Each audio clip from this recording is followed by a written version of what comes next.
ওই দেখো নোট।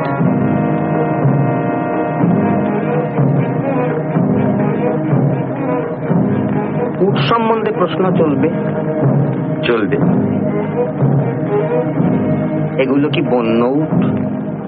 সম্ভবত না। এদের খাদ্য কি? প্রধানত কাঁটা ঝোপ।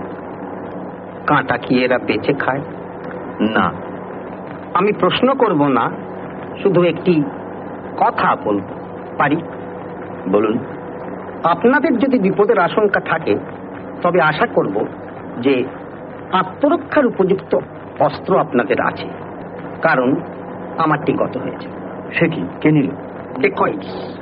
One of the innumerable dacoits in this dacoit-infested country. Criminal lawyer থেকে লালমোহন গাঙ্গুলি বা জটায়ু বা শুন্ডির রাজা, আইন এবং অভিনয় দুটি পেশাতেই তার অনায়াস সাবলীলতার প্রকাশ। সন্তোষ দত্ত।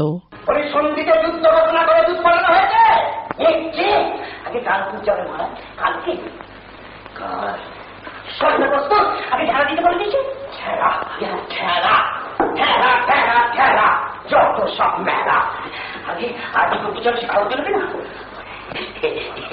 তাছাড়া খাজনা আদায় আছে, রকমের একটা ব্যাপার আছে। আজ বলি তো আজ যুদ্ধ করা যায় না। ফিস ফিস করছো কেন? কানে বাতাস লাগে জানো না? ও যা বলবে উচ্চস্বরে বলবে। আগে হ্যাঁ, আগে হ্যাঁ। কমেডি অভিনয়কে তিনি নিয়ে গিয়েছিলেন গুরুত্বপূর্ণ চরিত্র অভিনেতার পর্যায়ে। তার অভিনয়ে চিনিয়ে দিত এক জাত অভিনেতাকে। বিরাট ভাগ একটা জানতো। এই ঘোরাঘুরি করছে, এই ঘোরাঘুরি করছে,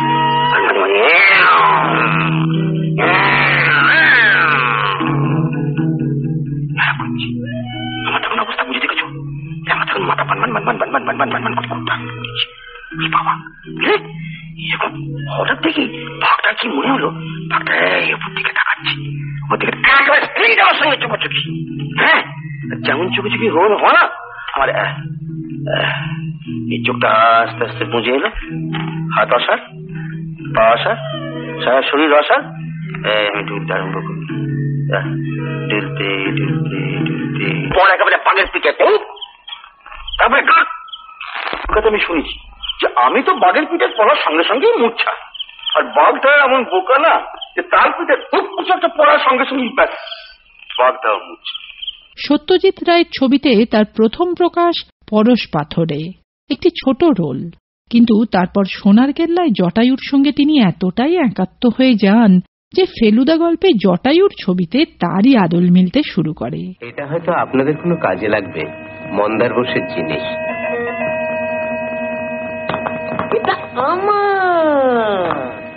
শোনা যায় সন্তোষ দত্তের মৃত্যুর পর সত্যজিৎ রায় বলেছিলেন ফেলুদার গল্প নিয়ে তিনি আর ছবি করবেন না, কারণ জটায়ুর চরিত্রে আর কাউকে ভাবাই যায় না। সত্যজিৎ রায়ের অনবদ্য সৃষ্টি গুপি গাইন বাঘাবাইন আর হীরক রাজার দেশেও অনবদ্য ভূমিকায় তাকে পাওয়া যায়। মস্তিষ্ক প্রক্ষালন যন্ত্র, মস্তিষ্ক প্রক্ষালন যন্ত্র, মগজ ধোলাই। ঠিক তাই, খেয়ালি করো না তো, খুলে বলো। এমন কল যাতে রাজকার্য হয়ে যায় জল। এর সাহায্যে রাজভক্তি প্রকাশে না রাজ্যে তারে করে তোলা এই কনিষ্ঠ রাজভক্ত মদিনের সত্য হলো কি? নইলে আর একদিনে হলো কি? অবিশ্বাস্য। এই যন্ত্র মস্তিষ্কে রূপণ করে মন্ত্র। মন্ত্র? মন্ত্র। কিসের মন্ত্র সেটা তো জানা যায়। যারি তা শেখাতে চান তাই যা অভিলাষ। সাবাস। এই মন্ত্র কাজ করে কতক্ষণ? আমরও।